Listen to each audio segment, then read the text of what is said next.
Al sargento que me saques a los del pelo gris. El otro obedece, los saca y el general los pone contra una pared y allí mismo los fusila. Y el sargento pregunta: ¿por qué hace usted eso? Dice: no has entendido nada, estamos en 1871, la última revolución fue en 1848, hace 23 años. Y la reprimimos a sangre y fuego para que estos no se volvieran a levantar. Y estos ya eran mayores de edad y se han vuelto a levantar. Estos son los peligrosos. Y siempre digo que la transición y la democracia no la trajo ni Suárez, ni el rey, ni Fraga. La trajisteis la gente del pelo gris que seguís peleando. Gracias por vuestra pelea, compañeras y compañeros. Muchas gracias de corazón. Bueno.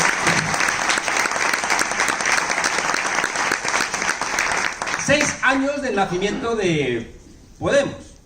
Hay que darle las gracias a Dolores de Cospedal cuando nos dijo: ¿y por qué no montáis un partido? Pues mira, vamos a hacerte caso. Y aquí estamos, ¿no? Fijaos que cuando montamos Podemos, tuvimos una discusión sobre qué hacíamos con el eje derecha-izquierda. Todos veníamos de las luchas tradicionales de la izquierda, pero entendíamos que estaba golpeado el concepto de izquierda. Era difícil seguir manteniendo el primero, porque había dos grandes partidos, uno en la derecha, que era el PP, otro en la izquierda, que era el PSOE, y si nosotros nos declarábamos de izquierdas, nos iban a situar de inmediato en la extrema izquierda. Y por tanto, ya nos achicaban el espacio que nosotros queríamos representar. Claro, por otro lado, entendíamos qué es ser de izquierdas en el siglo XXI. Le preguntaron una vez a Miguel de Unamuno: ¿cree usted que existe Dios? Y contestó: dígame usted qué entiende por creer, por existir y por Dios, y entonces le contesto. Claro, porque ser de izquierdas es Felipe González, Tony Blair, Susana Díaz, Pablo Iglesias, Nicolás Maduro. Y dices: qué cacao, ¿no? Qué arroz con mango, como dicen por aquella tierra. Entonces, claro, ¿qué es ser de izquierdas? Y luego aparte había un elemento importante, y es que la gente joven, que se quería reclamar como de esa gran familia de la izquierda, había cosas con las cuales no quería comulgar. Y tenía derecho a no cargar por su lucha y su militancia política en el siglo XXI con un fardo que no lo sentía como propio. ¿Por qué tienes que asumir, por ser de izquierdas, el fardo del estalinismo? O el fardo de algunos comportamientos en nombre de la izquierda que no son relevantes. Nosotros planteamos que la lucha era arriba y abajo, como una manera de decir que la izquierda siempre ha defendido a los de abajo, y era una manera más amable de invitar a que se incorporase más gente. Pero claro, luego ocurrió algo que trastabilló todo lo que ocurría, y es por lo que me llevó a mí a escribir este libro. La editorial quería abrir una colección sobre qué es ser de izquierdas en el siglo XXI, me ofreció a mí abrirlo, y creo que por arrogancia y narcisismo dije: venga, si soy el primero, vale, ¿no? Luego dije: así a lo mejor luego influyen los que vengan detrás, ¿no? Qué mentira, luego los demás han escrito y ni lo han leído, pero da lo mismo.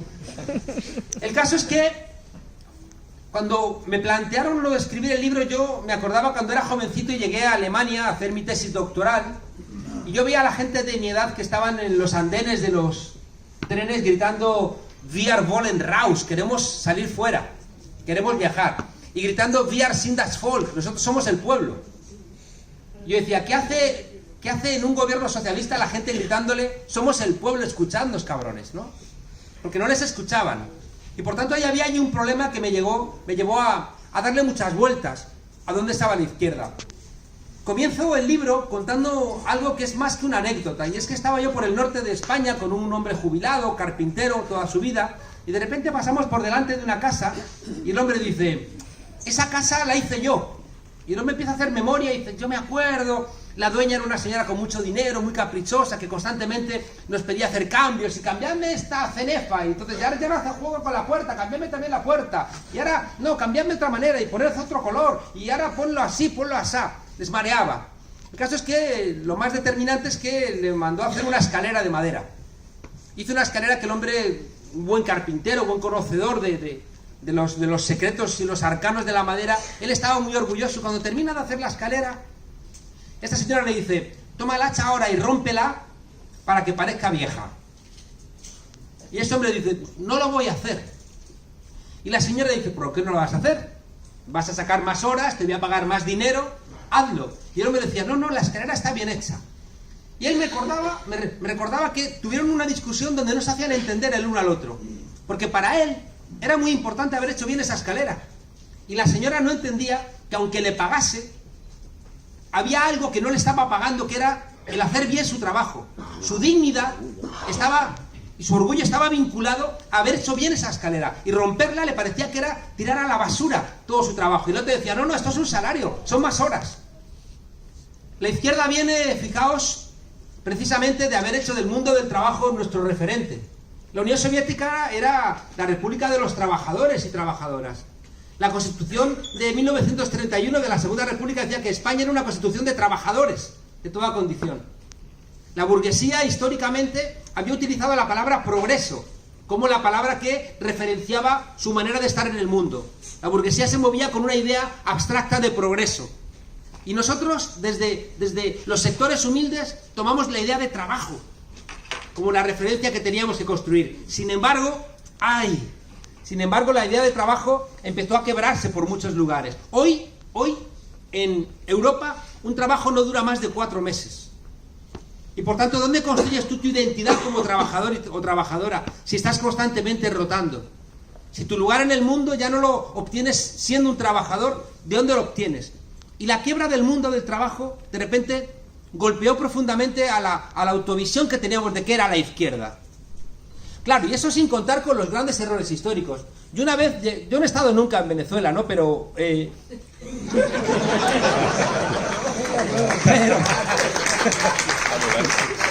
un día que pasaba cerca,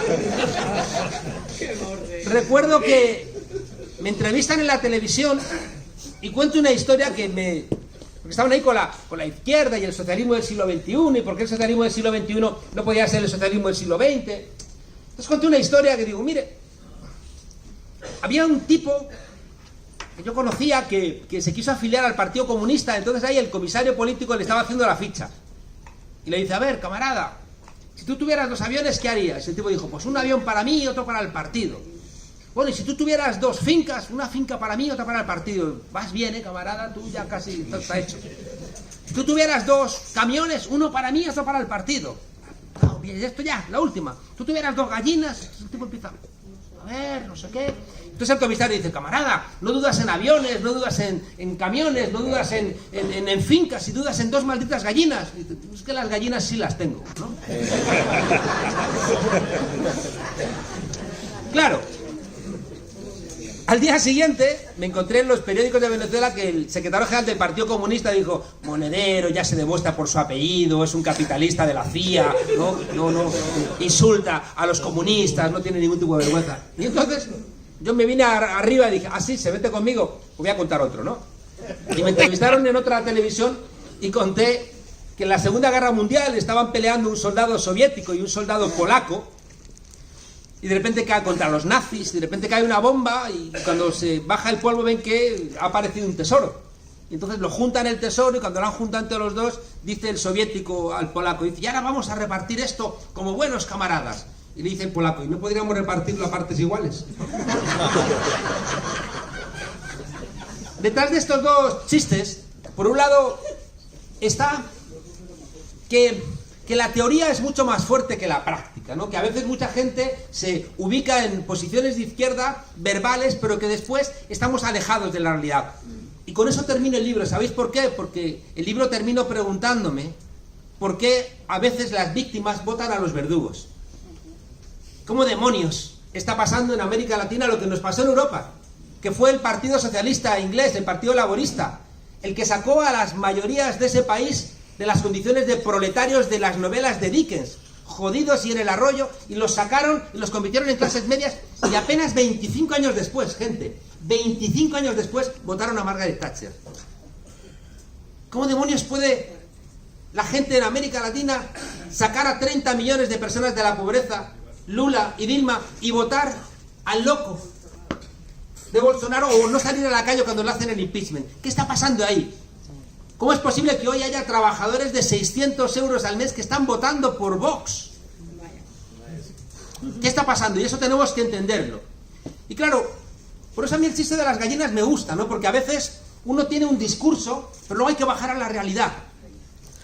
Porque si solamente vives en el mundo del discurso, luego no es verdad lo que estás sosteniendo, ¿no? Y el otro hace referencia a algo que me llevó a hacer un capitulito en el libro para analizar qué demonios ha sido la izquierda en el siglo XX. Porque yo no me engaño, lo mejor de nuestras sociedades lo ha traído la izquierda. Todo. Lo que nos produce orgullo de nuestras constituciones son logros de la izquierda. El derecho a la sanidad pública, a la educación pública, el derecho al voto, el voto de las mujeres, la atención a la infancia, todo lo que queramos imaginar, son logros que los peleó gente que se ubicó en la izquierda, que se situó con la gente golpeada. Pero sin embargo la izquierda del siglo XX requiere un análisis. Yo siempre digo que la izquierda durante el siglo XX, en primer lugar, fue eficaz. Si uno mira lo que hizo la izquierda en países que son prácticamente continentes, como Rusia o China, los sacó de la Edad Media y los trajo a la modernidad. Y por tanto, fueron eficaces en un momento de la historia. En segundo lugar, fueron heroicos. Si es que ha sido la izquierda siempre la que ha puesto los héroes contra las dictaduras, son los que siempre han estado... Igual habéis visto una encuesta repetida en el año 45 y actualmente, donde preguntan el papel de la Unión Soviética en la Segunda Guerra Mundial. Y en el año 45, el grueso de la población europea sabía que quien salvó a Europa de los nazis fueron los rusos. El punto de inflexión es la batalla de Stalingrado, no el jodido soldado Ryan. Claro, y al final las películas de Hollywood te engañan, ¿no? Y te hacen ver como que fue el desembarco de Normandía el que cambió el rumbo de la guerra. Que no, que fueron los soviéticos que pusieron la mitad, pues pusieron casi 25 millones de muertos en la Segunda Guerra Mundial. Claro, eso nos olvidamos, ¿no? Como que no nos damos cuenta de ese esfuerzo heroico. Igual que aquí, ¿no? ¿Quién luchó contra el franquismo? O Cuba. Más allá de lo que le pueda parecer a cualquiera, el régimen cubano ha sido la dignidad del continente frente a los Estados Unidos, que ha invadido 50 veces ese continente. En cambio, los cubanos han aguantado. Por tanto, ha sido eficaz, ha sido heroico, pero también ha sido terrible. Ha sido terrible. Todas las purgas de Stalin son intolerables. Hay que entenderlas. Hay que entender que nada más nacer la Revolución de Octubre, pues ya les están poniendo palos en las ruedas. Y es muy espectacular que cuando tú intentas crecer, intentas nacer, te ponen palos en las ruedas y te caes y te dicen, ya te decía yo que ibas por mal camino. Entonces, cabrón, no me pongas palos en las ruedas. Entonces, nada más nacer la Revolución de Octubre, les montan una guerra civil. Y las potencias extranjeras empiezan ahí a meter dinero para hacerles un ejército y frenarles. Y le pegan un tiro a Lenin. Y eso generó un problema. Y es que nace la Revolución Rusa con mucha paranoia. Nacen asustados. Y eso tuvo un terrible problema, y es que cualquier disidencia interna se empezó a ver casi como contrarrevolucionaria. Y encima, como funcionaba muy mal la información, en el momento en que había cualquier pequeña crítica, decían ya, contrarrevolucionario, a fusilarlo. Eso es muy peligroso. Hay que tener mucho cuidado porque casi siempre en las fuerzas políticas de la izquierda le ha pasado a Podemos. Naces con muchos ataques, al final te entra la paranoia y cualquiera que te critica ya es porque está de manos del lado del enemigo. Y al final te hacen daño por ahí. O sea, si te meten la paranoia en la cabeza y empiezas a ver cualquier disidencia como un enemigo contrario al partido, al final te han derrotado. Porque te han convertido en un loco, una loca que ves fantasmas y ves peligros por todos lados, y en un contexto duro como el de aquellos años, pues fusilas. Eso es un disparate. Que al final fusilas a los mejores, que son los que se atreven a expresar las críticas de una manera constructiva. Por tanto, fijaos, fue terrible. Fue terrible el muro de Berlín, fue terrible no confiar en el propio pueblo, fue terrible el no dejar expresarse, ¿no? Con pluralidad. Fueron errores. Y el último elemento no menor es que la izquierda durante el siglo XX fue muy ingenua. ¿Por qué fue ingenua? Mirad, una de las ingenuidades fue pensar que un partido único podía representar a toda la clase trabajadora. Eso no era real hace 50 años. Ahora ya no os digo nada. Ahora es prácticamente imposible, si ahora tenemos criterio cualquiera de nosotros sobre casi todo. Hubo un momento en donde es verdad que el partido tenía 1000 ojos y tú tenías solamente 2. Y el partido era la única herramienta que tenía la clase trabajadora para salir del agujero. En los años 20, en los años 30. El partido era el que te daba educación, el que te alfabetizaba, el que montaba la biblioteca popular, la casa del pueblo. El partido era donde conocías a tus camaradas, a tus compañeros, compañeras. Era tu horizonte vital. Pero hoy en día, qué complicado es. Estamos todos fragmentados en nuestras cabezas. Y un partido va a representarlo todo. Qué difícil.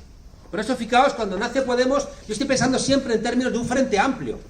Porque me parecía como poco acorde con el mundo en el que vivimos que un solo partido pudiera representar. Yo pensaba, soy bastante ecologista, pero era consciente de que teníamos ahí una contradicción. Tenemos en el partido a animalistas y a ganaderos. Unos quieren matar a los zorros y los otros quieren hacer estatuas a los zorros, ¿no? Entonces, y a ver cómo conjuntamos estas dos cosas, ¿no? Ese es el final del libro, porque creo que hay una solución a todo esto. Recuerdo que fui a Cuba, y en Cuba recuerdo que una mujer taxista le pregunté, bueno, ¿y qué tal está usted? ¿Cómo va su trabajo? Y la mujer me dijo, pues ya ve usted aquí todo el día, gano lo mismo, lleva a mucha gente, sea amable con usted o no sea amable. Y dije, uff. Y luego pregunté a un peluquero, y le dije, ¿qué tal está usted? ¿Su trabajo? Y me dijo lo mismo que la taxista, me dijo, aquí estoy, me pagan poco, corte bien el pelo, lo corte mal, gano lo mismo. Y recuerdo que yo reflexioné, ¿qué demonios hace el Estado gestionando peluquerías? Un gran error de la izquierda durante el siglo XX era pensar que todos los medios de producción, todos, tenían que estar en manos del Estado. Claro, cuando nos dimos cuenta de que esto era un error, nos fuimos para el otro lado. Y resulta que ahora ningún medio de producción tiene que estar en manos del Estado. Y uno dice, no es así. Yo quiero una empresa pública de energía. Yo quiero banca pública. O sea, hay bienes comunes que yo creo que sí que tienen que estar gestionados colectivamente. Y nos fuimos de todo Estado a nada Estado, ¿no? Y era como una tontería. Fue un error lo del partido único. Fue un error el pensar que el Estado tiene que controlar todos los medios de comunicación. Fue un error enorme, enorme, pensar que podíamos cambiar libertad por justicia. Y ese es el corazón de la mancha que llevamos durante el siglo XX. Y hay un capítulo entero, me estoy acalorando. Esto es bueno o malo, ¿eh? Esto es bueno o malo. Hay un capítulo en el libro sobre la idea central de lo que creo que es la izquierda, y que va siendo hora de que lo recuperemos. Mirad, la Ilustración, el movimiento de la Ilustración, vinculado a la Revolución Francesa, trajo tres grandes preguntas, que están en el corazón de lo que es la izquierda. Esas tres preguntas siguen vigentes, pero tenemos que responderlas de otra manera. Las preguntas son la de la libertad, la de la igualdad y la de la fraternidad, que son las tres preguntas que trajo la Revolución Francesa. Y es ahí donde tenemos que entender dónde demonios nos ubicamos, quiénes somos, cómo estamos en el mundo. Hay un libro que a mí me ayudó a cambiar muchas cosas de mi vida, que es El Espartaco, de Howard Fast. Yo cuando le recomiendo a mis alumnos este libro me dicen, profesor, ¿vale la película? Y yo siempre les digo, había dos cabras pastando y una de ellas de repente se empieza a comer un rollo de película. Y otra cabra extrañada le dice, ¿te gusta? Y le dice la cabra, sí, pero me gustó más el libro. Bueno, Howard Fast, el autor del Espartaco, era un tipo que reunió dinero para convertir un viejo edificio en un hospital para exiliados republicanos españoles. Cuando empezó la caza de brujas de McCarthy, a Howard Fast alguien le denunció y le pidió a McCarthy el nombre de los que habían puesto dinero para convertir ese edificio en un hospital. Y Howard Fast se negó, porque aquello era una locura. Dabas 5 nombres y os llamaban a vosotros, y vosotros tenéis que dar otros 5 o 10 nombres, y al final se cargaban a toda la organización que había con un poco de pensamiento crítico de izquierda. Howard Fast se negó, le metió 2 años en la cárcel. Y en la cárcel el tipo concibió el libro El Espartaco. Lo escribió luego fuera, pero todos los 2 años fue pensándolo, documentándose. A mí es un libro que me marcó. ¿Por qué? Porque era un libro que, primero, me volvía loco porque en la primera página, en el primer párrafo, ya está muerto Espartaco. Y sin embargo, Espartaco, muerto, es el triunfador de toda la novela. Y dices, ¿cómo puede ser que alguien que ha fracasado triunfe? Y en segundo lugar, ¿cómo es posible que una persona que era hijo y nieto de esclavos, de repente es capaz de dirigir el movimiento más poderoso de lucha contra el ejército más poderoso de la época? Y leyendo la novela se entiende. Espartaco es hijo y nieto de esclavos, él está en la mina, allí le golpean con el látigo, él cree que ese es su destino, pero se ponen de moda en la decadente Roma, se ponen de moda las peleas de gladiadores, que como sabéis tienen una alta siniestralidad laboral. Entonces, es curioso porque, fijaos, no morían las figuras, porque había figuritas. Había como los boxeadores importantes, esos eran los que llenaban el cartel y la gente iba a ver a esos gladiadores, y claro, luego estaban los que tenían que morir para que hubiera espectáculo, ¿no? Esos eran los que tenían que renovar constantemente. El caso es que, como se ponen de moda las peleas, van a la mina y se traen a Espartaco, le miran la dentadura, le miran el pecho y dicen, venga, pues tú a la escuela de gladiadores. El problema es que llega a la escuela de gladiadores un tipo que no tenía que haber llegado nunca, que era Craxio, un galo, que era un esclavo que se había levantado. ¿Y qué hacían con los esclavos que se levantaban? Pues que los crucificaban. Yo siempre digo que si los hubieran condenado a la silla eléctrica, llevaríamos colgado del cuello una silla eléctrica, con las dificultades que eso implicaría, ¿no? Por la forma. Pero bueno, los crucificaban y llevamos una cruz. El caso es que, como se estaban levantando muchos esclavos, en vez de crucificarlo, lo mandan a galeras. Pero como se ponen de moda las peleas de esclavos, lo sacan de galeras a morir, pensando que no pasa nada porque va a morir. El problema es que cuando está en la escuela de gladiadores, Craxio se da cuenta de que Espartaco tiene madera de líder natural. Y un día se acerca a él y le dice, Espartaco, yo una vez fui libre. Y Espartaco no entiende ni la palabra. ¿Libre? ¿Qué quieres decir? Que fuimos libres. ¿Pero qué es eso? Pues que le quitamos el látigo a los soldados, pero os matarían. No, los derrotamos, pero vendrían más soldados. Los derrotamos, pero vendría una legión de Roma. Los derrotamos. Y entonces, fijaos, Espartaco de repente, preso de la excitación, le cambia la cabeza. Y esto es muy importante que lo entendáis. El dolor a Espartaco se le convierte en conocimiento. El doler se convierte en saber. Porque él de repente sabe que podía haber no látigo. Porque le dice, ¿y entonces qué hicisteis cuando derrotasteis a la legión romana? Y le dice, vivimos 3 meses en comuna, donde todo era de todos. Común viene de comunis. Lo contrario de comunis es inmunis. Inmunis es lo que no te afecta, inmunidad, y común es lo que te afecta. Y Espartaco de repente, el dolor se le convierte en conocimiento. Y entonces empieza a darle vueltas a la cabeza. Puto látigo, no quiero yo esto, ¿qué pasa? ¿Qué vida? Y entonces da el tercer paso, doler, saber, querer. Él quiere acabar con el látigo. Y de repente empieza a darle vueltas, pero se da cuenta de que solo no puede, que tiene que convencer a otros. Y resulta que reúne a todos los esclavos, como aquí, después de almorzar, que están los soldados dormitando, y les dice en voz bajita, mirad a vuestro alrededor y decidme una sola cosa que no hayáis creado vosotros. Y miran a su alrededor y dicen, todo lo hemos creado nosotros. Y les dice, mirad otra vez a vuestro alrededor y decidme una sola cosa que sea vuestra. Y miran a su alrededor y dicen, nada es nuestro. Y entonces toma una frase del manifiesto y le dice, entonces en la revolución no tenemos nada más que perder que las cadenas. Doler, saber, querer, poder. Porque ya puede si convence a todos. Y al final, cuando todos están convencidos, hacen.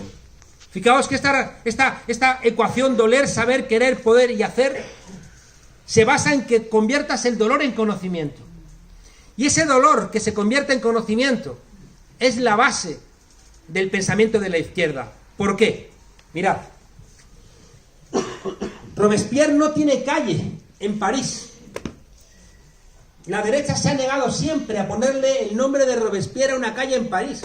Tiene la Banlieue en los alrededores, pero en París nunca ha querido la derecha. Porque le tienen... Contaba ayer... Voy a contaros un chisme. Un chisme. Un día Pablo Iglesias me dice, tengo una misión secreta para ti. Y yo, a ver. Dice, tienes que ir al Roscón de Reyes de Carmen Lomana. Y yo le digo, Pablo, mándame a pelear contra el ISIS, mándame a Siria a pelear contra los islamistas, pero no me hagas eso. Dice, eres un soldado y tienes que ir. Pues nada, allí que fui, me duché 2 veces, porque sé que esa gente es muy suya. Y estaba yo ahí, lo he contado ya unas cuantas veces, estoy ahí pegadito en una silla, en una mesa, con el culillo apretado. Me traían comida. Yo, está envenenada seguro, ¿no? Al día siguiente en El Mundo dijeron, Monedero es muy austero, apenas probó bocado. El caso es que se hacían corrillos, esto no es broma, ¿eh? Se hacían corrillos, así, miraban así. Y yo ahí apretadico. Ya cuando se juntaban unos cuantos ya se atrevían a preguntarme algo, ¿no? Y en el segundo corrillo, una señora que era, me dijeron, la principal tratante de arte de España, o sea, tenía estudios superiores y demás, dice, bueno, pues ya que estás aquí te voy a hacer una pregunta. Digo, dígame, señora. Y me dice, ¿es verdad que vais a abolir la Navidad? Reíros. Y vamos a abolir la Semana Santa, y vamos a quitar el taxi a los taxistas. Y me dice, ¿es verdad que vais a abolir la Navidad? Y le digo, mire señora, mientras que el niño Jesús siga demostrando buen comportamiento...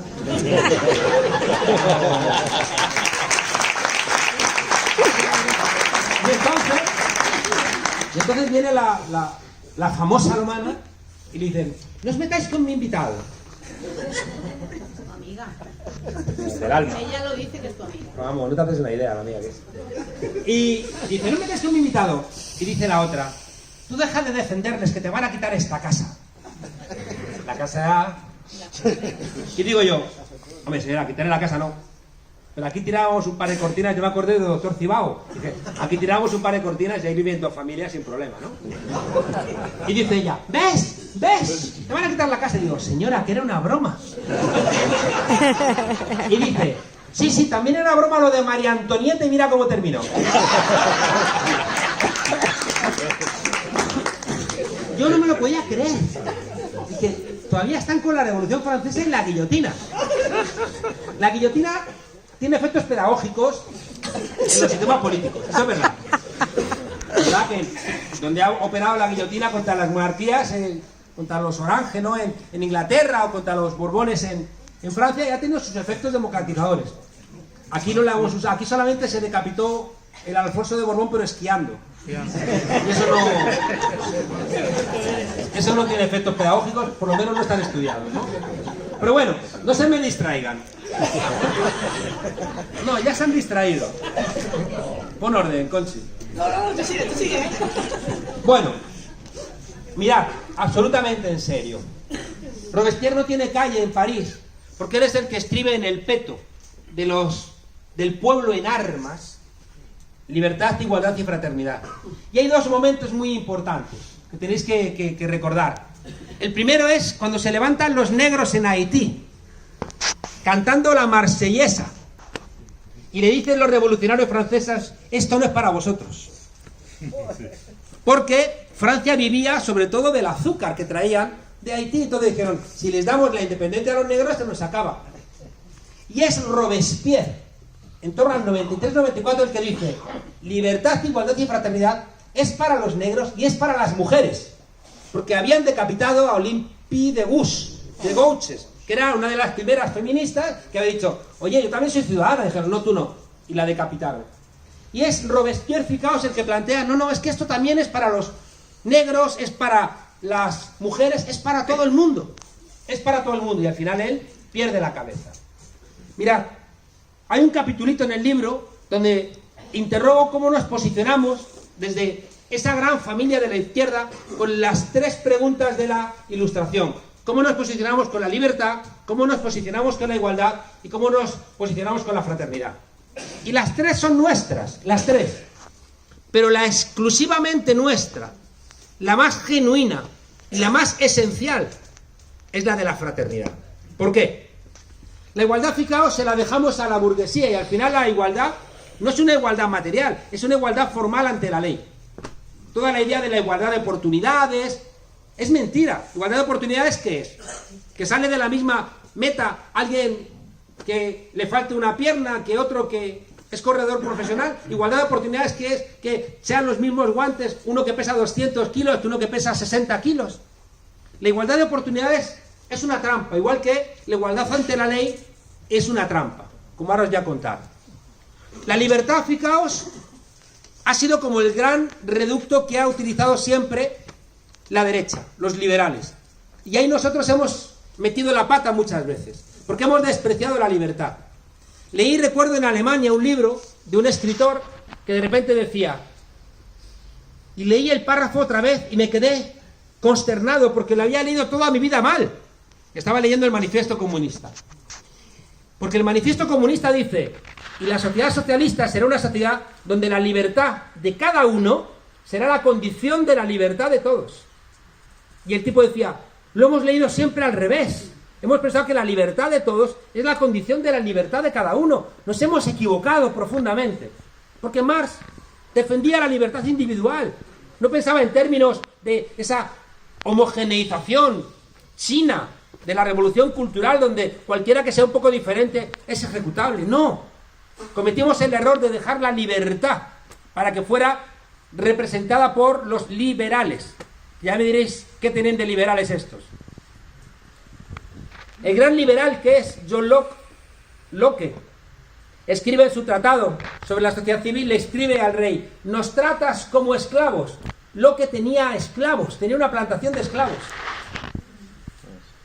Si leéis a los teóricos liberales, siempre han dicho, que es una cosa que a mí me estremeció. Hay una feminista que se llama Carole Pateman, que tiene un artículo del año 68, donde dice, para el liberalismo las mujeres nunca hemos estado. ¿Por qué? Cuando lo leí dije, mierda, de ahí viene. Dice la Carole Pateman, en ese artículo del año 1968, dice, porque los liberales, todos, el único que se libró fue Hobbes. El único que era feminista, aunque parezca mentira.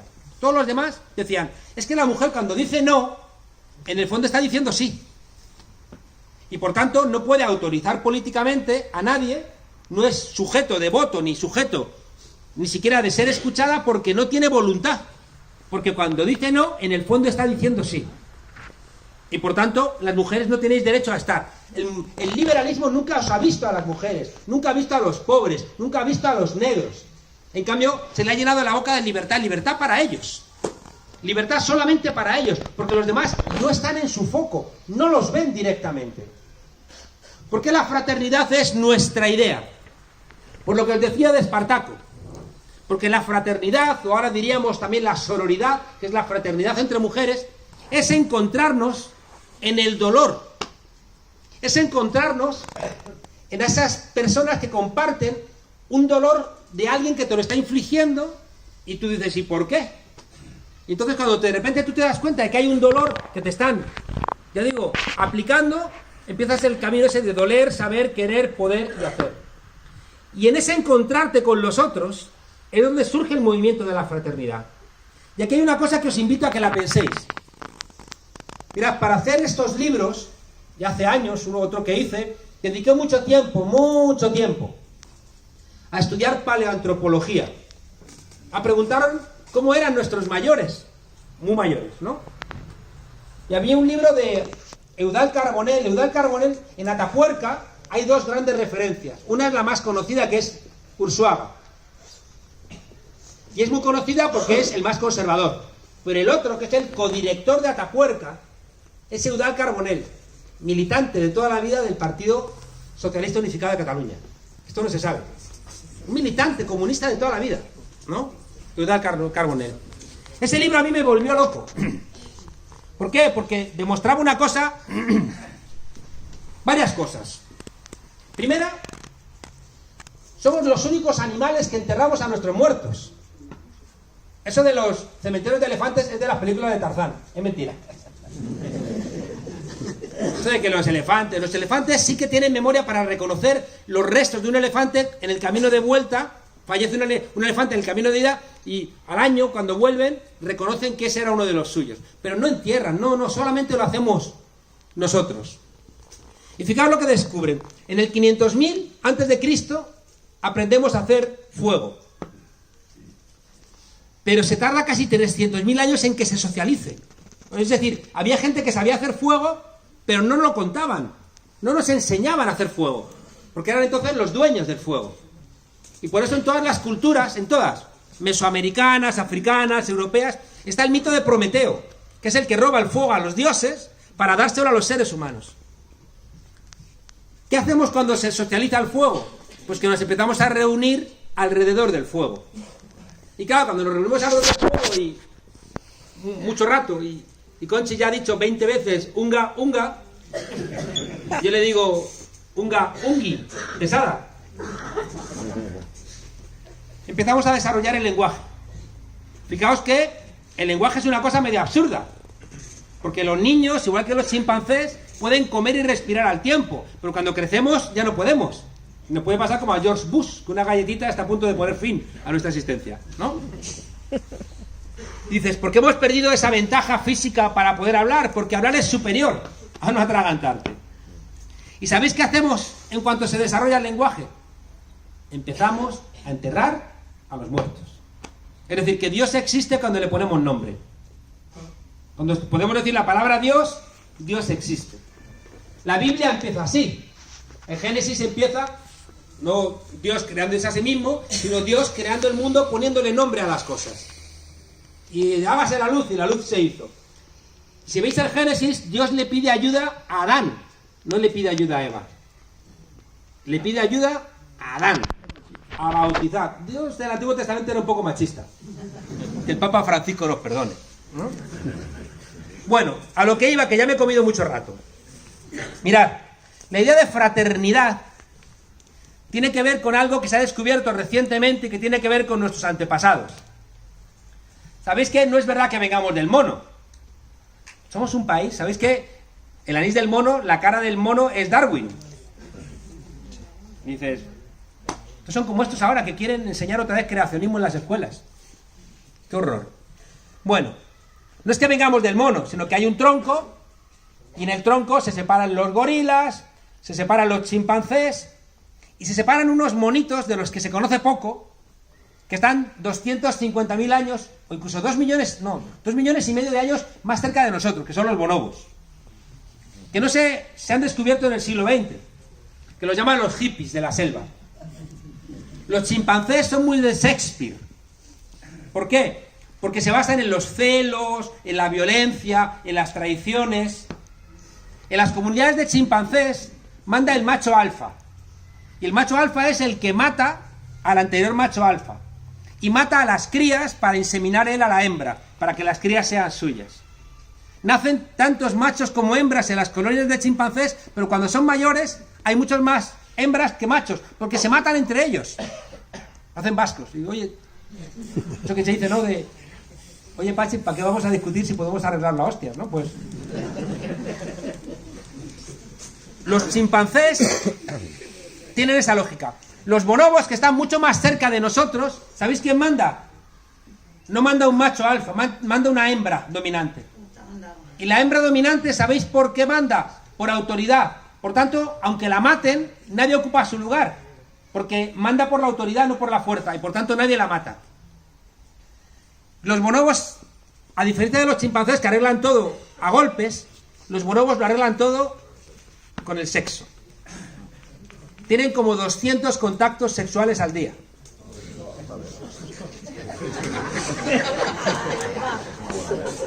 A contar esto un sábado no está mal. Pero, o sea, contactos sexuales es todo. Pero todo es todo, ¿eh? Todo sin ningún tipo de problema. Es muy rápido. O sea, tampoco es una cosa así como que digas... Pero son 200 besos, acaricias, masturbaciones, todo lo que queréis imaginar. Y no se matan. ¿Qué es lo que quiero trasladaros? Se ha descubierto recientemente que los bonobos tienen en su ADN un microsatélite que tenemos nosotros, pero no tienen los chimpancés, que es el que determina la empatía. Es el de la empatía. Se ha descubierto hace unos 30 años que tenemos neuronas espejo. Las neuronas espejo son unas neuronas que determinan la imitación. ¿Veis a los niños aprenden imitando. Y esa imitación, ese microsatélite del ADN, es la base de la empatía. Y la base de la empatía es la base de la fraternidad. Es decir, que te duela alguien que está subordinado por alguien que está abusando de esa persona. Y la idea de fraternidad es juntarnos los golpeados frente a aquellos que nos quieren reducir a esta condición subordinada. Y por eso ni dioses, reyes, ni tribunos. En el fondo la idea de la fraternidad es que no haya ningún colectivo que sea golpeado por nadie. Y ese es el corazón. Por eso decía que la fraternidad es el corazón de ese pensamiento de la izquierda. Y por eso, fijaos, también la izquierda, claro que ha sido superior moralmente, claro. Si el contenido de la izquierda no es sancionar el statu quo, lo que existe, La izquierda siempre se ha puesto del lado de los golpeados. Frei Beto, que es uno de los padres de la teología de la liberación, que sabéis que nace del Concilio Vaticano II en los años 60, con Juan Pablo I, que luego se lo carga Juan Pablo II, que el Señor tenga en su gloria. Claro, cargándose a la teología de la liberación y apoyando a los legionarios de Cristo con un tipo que era un pederasta y un pervertido sexual, el padre Maciel, y al Opus Dei.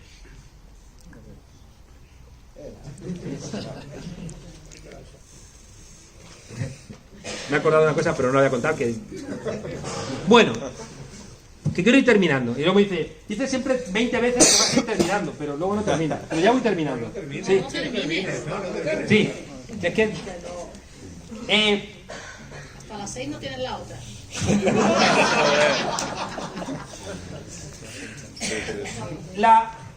Por cerrar esa idea, la idea de el Frei Beto, fijaos, tiene un articulito breve que lo encontráis por internet que dice ¿por qué apoyamos a los pobres? Y él no dice que apoyemos a los pobres porque los pobres son grandiosos.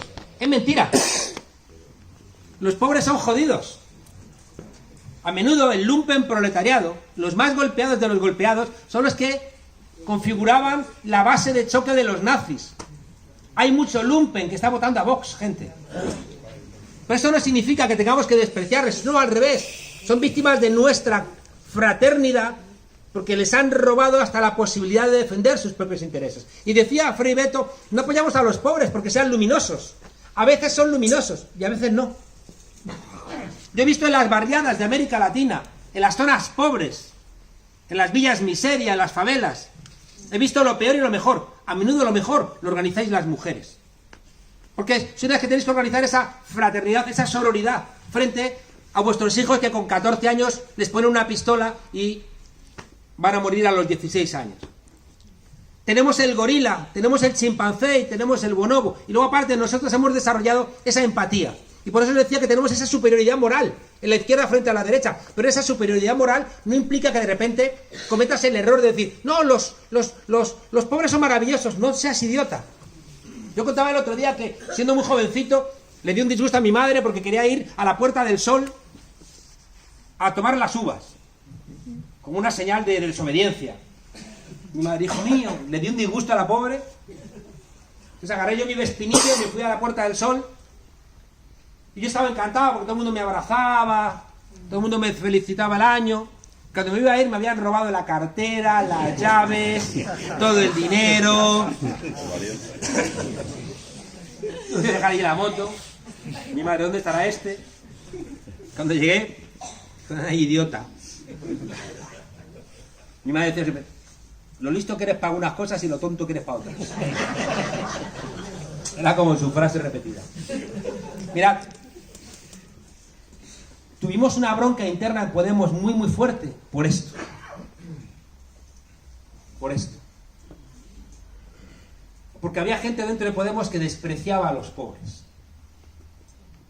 Despreciaba. Decía, son unos paletos. Y parece que solamente nos interesaban clases medias, universitarias, bien formadas. Y decía, no tenemos que ver.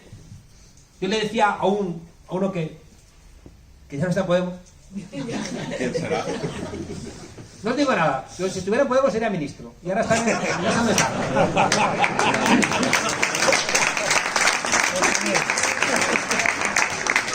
No he dicho nada. No he dicho nada. Arrepentido.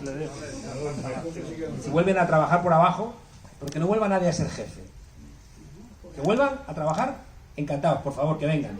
Muy bien. Ojalá venga todo el mundo que se ha ido. Os lo digo de verdad, ¿eh? Ojalá todo el mundo que se haya ido, ojalá venga. Pero que vengan a trabajar, no a ser jefes. Pegar carteles. Recuerdo que le dije un día a esa persona, ¿a ti te gustan los pobres en los cuadros de Salgado? ¿Sabéis? El Sebastián Salgado, ese que hace exposiciones de los niños negros, que son unos cuadros muy bonitos. Y dices, no. Recuerdo, fijaos, un día escuchando en la radio, estremecido, que yo era un curita viejo que había estado toda su vida en África, murió a la semana. Entonces le estaban entrevistando en Radio Nacional a este cura que era un santo, había estado evangelizando a una pequeña comunidad y ese día estaba especialmente contento porque le preguntó el Juan Ramón Lucas, le preguntó, y había entrado una chica a la universidad por vez primera. Entonces él contaba que esa chica estaba prostituida desde niña en esa comunidad, y sus feligreses usaban los servicios de esa niña. Entonces él tenía que querer a esos monstruos, darles el mensaje divino, no odiarles, no castigarles. Por eso decía que la cuestión de la pobreza hay que mirarla desde esa idea de la fraternidad, no de repente convertirla en algo mágico pensando que por ser pobre... ¿Sabéis? Ahí en el libro cuento, en un momento dado, peleo mucho con una frase que viene muy del marxismo. ¿Sabéis que el marxismo viene de Hegel? Hegel pensaba algo que a mí me emociona. Él pensaba que siempre se despliega el espíritu. ¿Qué significa eso? Significa que cada vez somos más autoconscientes los seres humanos. Y creo que algo de verdad hay en eso. Las mujeres hoy son más libres que en ningún momento de la historia, seguramente. Con otros problemas laborales y demás, pero la libertad de las mujeres, eso implica que algo se va autodesplegando el espíritu, esa conciencia, ¿no? Pero a veces tiene idas y venidas, no siempre está lineal. Marx toma esa idea y piensa que siempre progresamos. Y no es verdad. Y Walter Benjamin, que es era un tipo marxista muy listo, dinamita una idea que ha hecho mucho daño en la izquierda, el pensar que cuanto peor, mejor. Cuanto peor, peor. Tú dices, no, cuanto peor, mejor, la crisis capitalista, y entonces eso va a generar conciencia, y dices, o no, o genera el nazismo, o genera Vox. Entonces, cuidado con esas ideas lineales y simplonas que nos pueden llevar a callejones sin salida. La conclusión de todo esto que os he contado es que la idea de fraternidad es la nuestra, y a menudo el riesgo es que hemos sacrificado la idea de libertad, y eso ya no vale. Termino de verdad solamente apuntando, porque me he comido todo el tiempo, ¿no? Sí, básicamente. ¿Cuánto? ¿Tengo una hora? 4. ¿Hablar? La una. Sigamos a por bocadas. ¿Pero quién crees que enseñó a Chávez a hablar 8 horas? Bien, no. Bueno, os apunto solamente 3 ideas. El libro termina con 2 cosas para mí esenciales. Una es, ¿por qué a la izquierda le cuesta tanto gobernar y a la derecha le resulta todo tan sencillo? Y os lo resumo en una palabra. Nosotros ganamos el gobierno, no ganamos el poder. El poder lo tienen ellos, siempre. Y cuando están en el gobierno tienen el gobierno y el poder. Nosotros apenas tenemos el gobierno. Y cuento en el libro, hago un análisis, yo siempre he dado clase de teoría del Estado, que es lo que tengo como más. Y ahí lo que analizo es que siempre heredamos los estados, siempre. Y los estados que heredamos son estados que vienen marcados por los que han ganado las batallas históricas. Y cada uno que gana una batalla histórica le hace una muesquita al estado. Y los que vienen detrás heredan ese estado con esa muesca. Y utilizo a Gramsci, porque Gramsci dice que hay 2 tipos de estado. Está el estado que todos conocemos, la hacienda, la policía, los jueces, pero luego está el estado ampliado. Que dices, pero si eso no es estado, ya, por eso funciona a favor del estado. Los medios de comunicación, la iglesia, las escuelas, los clubes de fútbol, ahí también se hace estado. Ahí. Y claro, las finanzas, las tradiciones, los modos de operar. Mirad, he contado mucho porque a mí me estremeció. Todos habéis cantado en las verbenas la canción esa de mujer, tú te ves bonita, tú te pones orgullosa, ni más ni menos.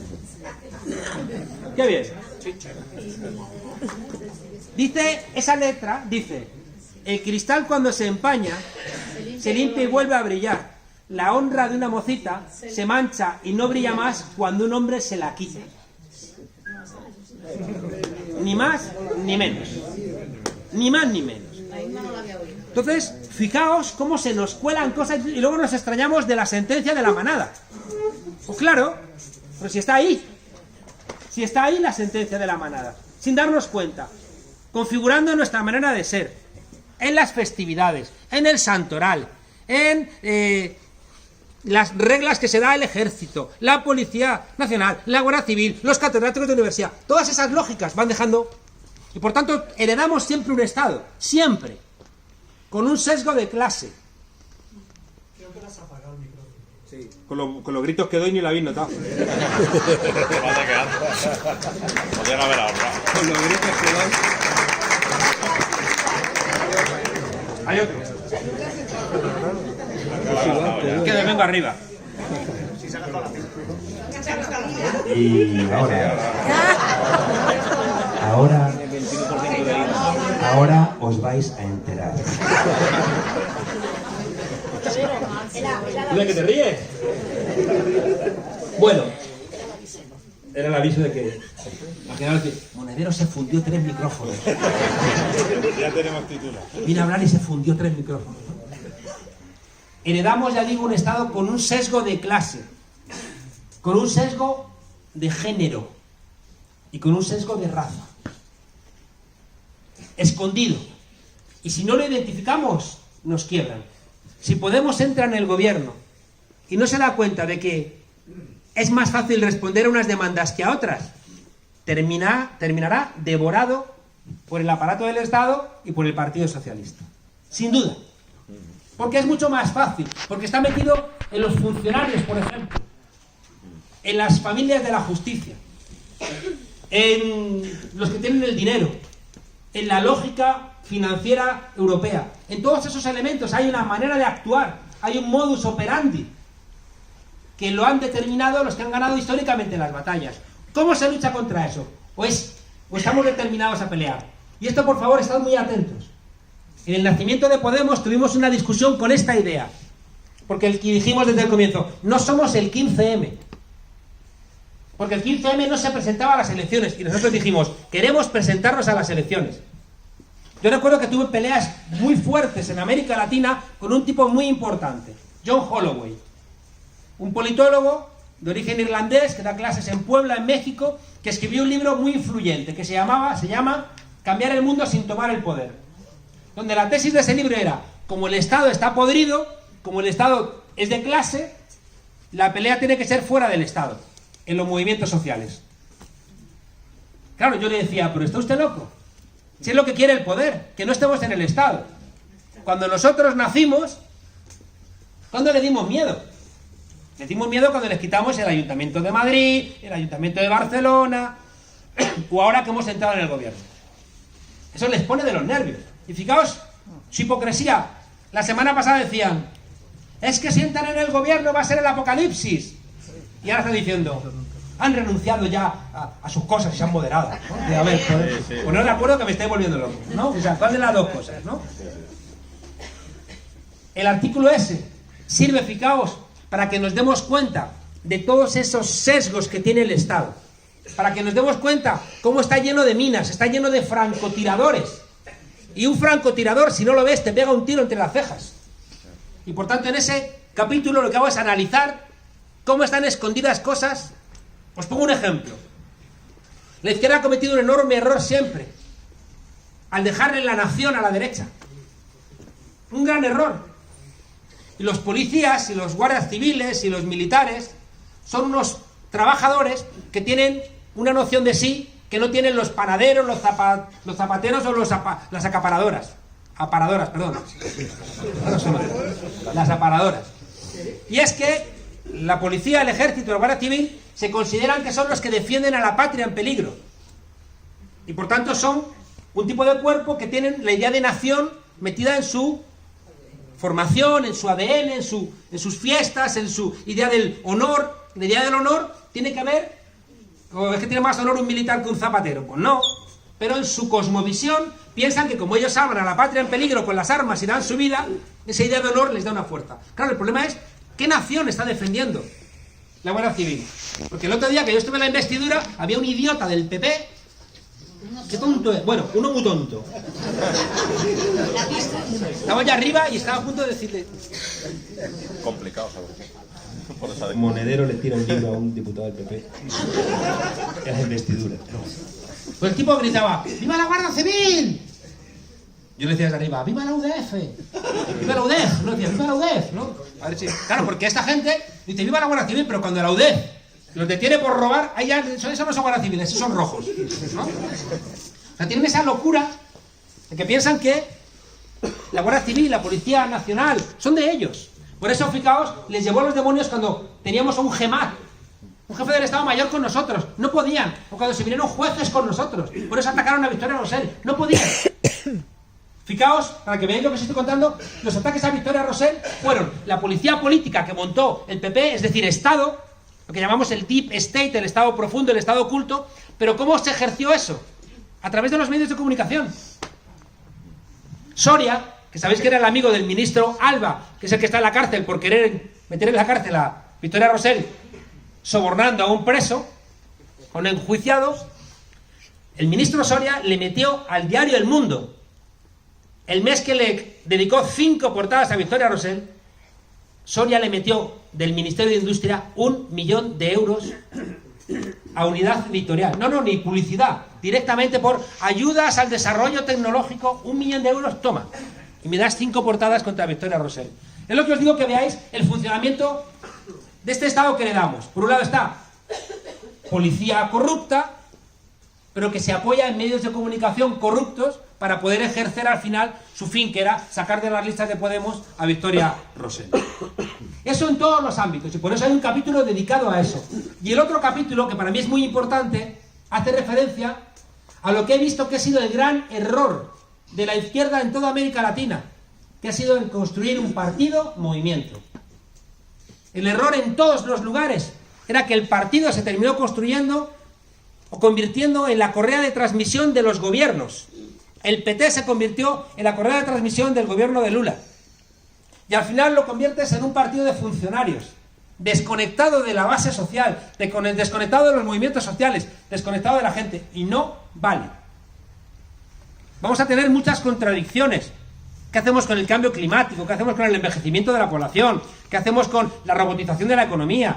¿Qué hacemos con las migraciones? Son temas tan importantes que solamente los vamos a solventar si, como bien decía Guillén, cambiamos la cultura política de nuestro país.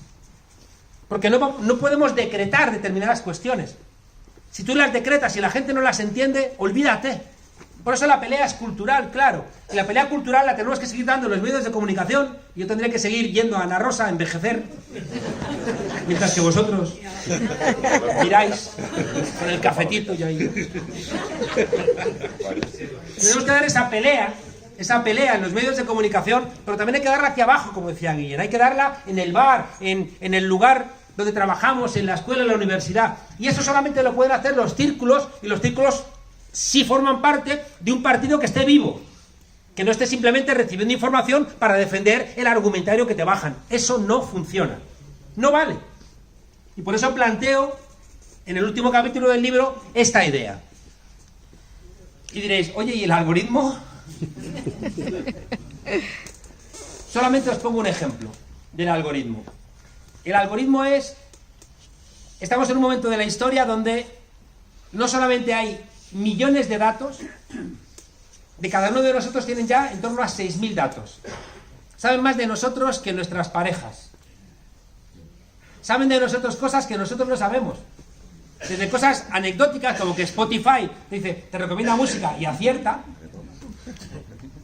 O Netflix haciendo series porque se ha metido en nuestra cabeza para saber lo que nos gusta. Y al mismo tiempo que modula nuestros gustos, nos lo ofrece. Y constantemente le damos información para pagarles nuestra suscripción a Netflix para que nos dé lo que le hemos dicho que nos gusta. 7.000 datos de cada uno de nosotros, que están vendidos a empresas. Para que nos manden en nuestro Facebook, para que hagan grupos de WhatsApp, que después algún familiar lo mete en nuestros grupos familiares, metiéndose en nuestra cabeza para saber cuáles son nuestros miedos, para construir sobre esos miedos mensajes con intencionalidad política. Sabéis que vamos a dar una batalla muy fuerte contra las casas de apuestas, porque son como la heroína en los años 80. Los casinos tienen una cosa que cuando yo el otro día lo leía en Madrid, que lo ha metido el carapimiento de mi alcalde, resulta que dice, no, los abuelos ya no van a tener que llevar el carnet del autobús porque hay reconocimiento facial. Y entonces entras en el autobús y te lee la cara y ya... Y dices, qué gran ventaja. Pero ¿cómo qué coño ventaja? O sea, es que saben de nosotros, cruzan datos, vamos a pagar seguros más caros si tenemos antecedentes familiares de alguna enfermedad. La Michelin te obliga, te da un seguro, la empresa Michelin te da un seguro, pero te obliga a un tipo de comportamientos y si no lo cumples te quitan el seguro. Si no haces deporte, si tienes el azúcar alta, si has comprado, no sé, whisky o cerveza, si has estado haciendo deporte o has estado viendo un partido, si haces deporte o no, o sea, toda esa información ya está cruzada. El problema es que todos esos datos ahora se pueden procesar. ¿Y quién lo procesa? El algoritmo. El algoritmo es simplemente una orden que das a los ordenadores para que, según una serie de reglas, procesen toda esa información para un fin concreto. Y os pongo un ejemplo solamente y os leéis el libro. Lo más peligroso para un casino es que alguien que está jugando sobrepase su umbral de pérdida. Su umbral de pérdida es esa cantidad de dinero que si lo pierdes una noche no regresas en 6 meses o en un año. ¿Saben cuál es el umbral de pérdidas de la gente que está en el casino? Claro, el problema es que el umbral de pérdidas no es igual de todos. En uno es de 500 euros y en otro a lo mejor es de 10.000. Pero ¿saben cuál es el tuyo y cuál es el tuyo? Y cuando tú ya vas por 480, igual baja el gerente y te dice, don Ramón, hoy tiene una mala noche, tome un ticket para cenar con su pareja en el restaurante y ya prueba fortuna otro día. Y son ellos los que te sacan de la mesa, porque saben cosas que tú ignoras. El problema de la información, fijaos, que son datos que damos nosotros. Y los están utilizando primero para modelar nuestra cabeza, para modelar nuestros gustos. Lo habéis visto todos, mandáis en un correo electrónico, me gustaría ir a las Islas Canarias, y recibís de inmediato agencias de viajes para las Islas Canarias. Bueno, eso es lo más evidente. Eso es lo más evidente. Pero es que es mucho más sofisticado. Saben antes que nosotros si eres un adolescente y estás preguntándote si eres homosexual. Ellos lo saben antes que tú, por las páginas que buscas, por el tiempo que te detienes. Saben cuánto tiempo tardamos en leer un artículo. Saben nuestra capacidad de lectura, de comprensión, qué buscamos, qué no buscamos. Y van, claro, en conexión con las empresas de publicidad y con los partidos políticos de mucho dinero, configurando determinadas cuestiones para determinar un tipo de resultado. Prácticamente todo lo que sacan los partidos de la extrema derecha antes tienen esta lógica. Cuando de repente defienden cosas que les parecen barbaridades, van por ahí. ¿Y qué ocurre? Que como están conectados con los medios de comunicación, les compramos su maldito mensaje. Cada vez que uno de nosotros se indigna por el PIN parental, les hemos comprado el mensaje, porque lo que quieren es que hablemos del PIN parental, no que hablemos de la censura parental. Entonces cada vez que repetimos, nos hacen así con el trapito y entramos. Porque tienen toda la información, y de repente colocan en España la discusión sobre una cosa que no estábamos discutiendo, la han colocado. Y estamos todos hablando del jodido PIN parental, en vez de hablar de la censura. Y dices, o sea que la base de una construcción ciudadana, que es que todos nuestros hijos e hijas estudien unos elementos básicos para la convivencia, ahora tú vas a decirle, no, que tú, como quieres que la Tierra es plana, vas a negar que le cuenten a tu hijo geología, o porque tú crees que venimos de Adán y Eva, vas a prohibir que le enseñen a Darwin. Es la locura. Pero tienen la capacidad de identificar determinados asuntos que pueden incidir en el debate, y saben cómo hacerlo. Por eso la izquierda planteó que asaltó los cielos cuando había que lograr la separación de Iglesia y Estado, que asaltó los parlamentos. Ahora tiene que asaltar los algoritmos, porque si no siempre nos sacan mucha ventaja.